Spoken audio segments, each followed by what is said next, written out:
We are from Igbo class, and here at Enugu State College of Education, we are here to ascertain the level of proficiency in Igbo among the students of Enugu State College of Education. Let's go. Ina muke. Ibu wata akwụkwọ n'ụlọ akwụkwọ ya. Anyị chọrọ ịma ma ị makwa asụ Igbo nke ọma. Eji m n'aka na Igbo Igbo. Abụ m onye Igbo. Ị makwa asụ Igbo ọkọ ya?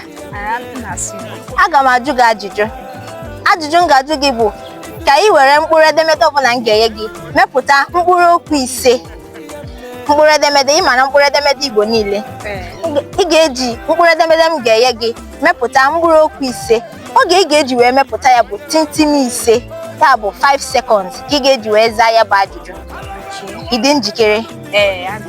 Mkpụrụ edemede gị bụ a, akwa, akwa, anya, anyara. Oge ga-agala. Ịgbanị daalụ. Asampete. Kedu ka ị mere? Adị m mma. Kekwa n'afa gị? Mbụ Oluebube. Oluebube Chukwu. Oluebube, eji m n'aka na ị ma ka esi asụ Igbo nke ọma. Oluebube, m ga-ajụ gị ajụjụ. Ajụjụ m ga-ajụ gị wee bụrụ, m ga-enye gị mkpụrụ edemede Igbo. Ị ga-eji ya bụ mkpụrụ edemede Igbo mepụta mkpụrụ okwu ise. Ị ga-emepụta ya bụ mkpụrụ okwu ise na tintimi ise, ya bụ 5 seconds ka ị ga-eji wee mepụta mkpụrụ okwu ise na mkpụrụ edemede m ga-enye gị. Ị dị njikere? Mkpụrụ edemede gị bụ ọ. Oke. Ọ bụrụ o. Ọ. Ya mkpụrụ edemede nke bụ ntụpọ n'okpuru. Ọ. Dịka ị mere, adị m mma. Aha m bụ Nwaada Gloria Chinaza. Biko nwere m ike ịmatụ aha gị? Aha m bụ Nwaada Chioma. Okay, ngwa ugbu a achọrọ m ka anyị mee obere nnwale n'agụgwa dịka asụsụ Igbo si dị. Okay. Ngwa ka anyị gaa n'iru. Biko, gwangwangwa m agbọghọ ọma a na-apịwa ọnụ. Ụdara. Gwangwangwa m ihe ji ikpere gazie ubi nna gị. Ọgwụ. Gwangwangwa m ihe toro n'afọ laa n'afọ. Ọnwa. Ị dara ya, ọsịsa ya bụ ọka. Daalụ, imeela. Ndeewo, aha m bụ Nwaada Sọpụlụchukwu. Nne biko kedu aha gị? Aha gị bụ ezigbo aha. Nne biko, enwere ajụjụ nnwale ga-amasị m ịjụ gị. Naanị mkpụrụ ajụjụ atọ. Ya bụ ajụjụ ga-abụ ilu. Ị dị njikere? Ị ga-enyesi m obere oge gị. Ngwa. Ọkụkọ ntị ike. Anyụkọ mamịrị ọnụ. Nwayọọ nwayọọ.